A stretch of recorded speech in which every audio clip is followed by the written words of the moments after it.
Ready? Ready? Fight! Round number 2 of this featherweight bout here at Mohegan Sun Arena as part of the Bellator 257 prelims begins. Rogers with that lead left hook curling around the high guard of Burnell. Boy, Burnell really biting on that feint by Rogers, and Rogers took advantage of it. Back into the middle, Saul. Circle out. And again, the shot by Rogers, and this time it ends up with Rogers on his back, Burnell in top position, and he telegraphs the shot. He doesn't dress it up. Yeah, he's not hiding that takedown behind his hands, not making Burnell have to actually start to move himself. He's almost, as Josh Thompson likes, he's raw dogging it. You don't want to do that because it's giving your opponent the ability to have a defense against it and actually turn it against you, which you saw Mads Burnell do. 8 of Burnell's 14 wins have come via submission. Talked about him being a BJJ black belt, won the 2014 European No-Gi Brazilian Jiu-Jitsu Championships, but Rogers, again, active from his back. Keep that posture controlled. Rogers has improved so much in his ability to be a jiu-jitsu fighter off of his back. Before it was more just guard up, hold on, to slow things down. Now he's actually attacking. He's actually going after things.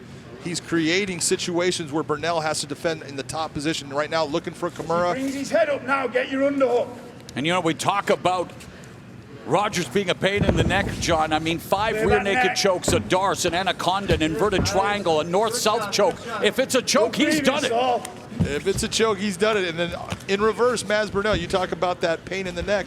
He tried to do it to Saul Rogers in this fight, but a real pain in the neck. Worked his way through. Extend on that knee shield. Build your base. Let's go. 3 minutes, Saul. Nice. And good pass into side control by Mads Burnell. Has over 3 minutes in which to work. It's a lot of time, and Saul Rogers has got to figure out a way to slow down Mads Burnell's just systematic progression of jiu-jitsu that he is now starting to take control of the fight with.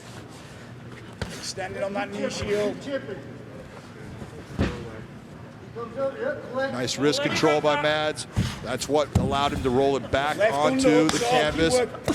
Burnell dropping a couple of piston-like right hand jackhammer rights, feeding Rogers some ground and pound as he tries to move to full mount. Move your hips away.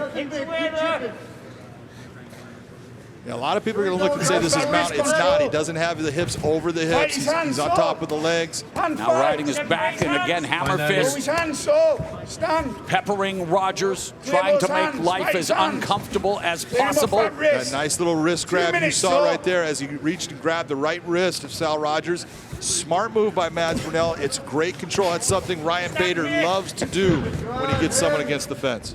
Ryan Bader, the first participant in the World Grand Prix to advance to the semifinals, avenging the loss to Lyoto Machida last week. He's with us tonight. He'll be watching with vested interest as the quarterfinals continue.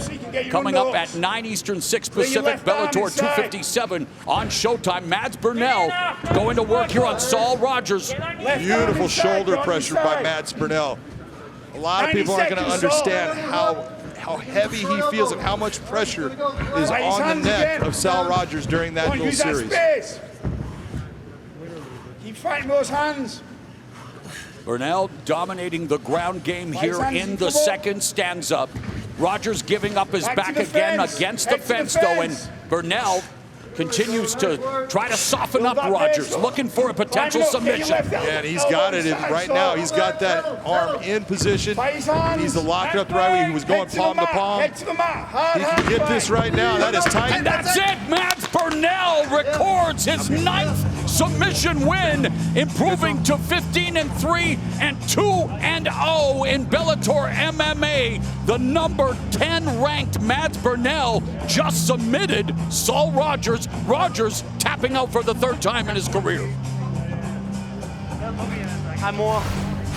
And in fact, the last time he was submitted, he didn't get the tap because he went to sleep. Yeah, he did. And right here, you saw once he got that arm around the neck, he didn't go for the lock. He went palm to palm and squeezed, and it's the ability to press in with the chest, have a big chest to bear, create that squeeze that even though it's not locked, it's so tight, you're either going to have to tap or nap.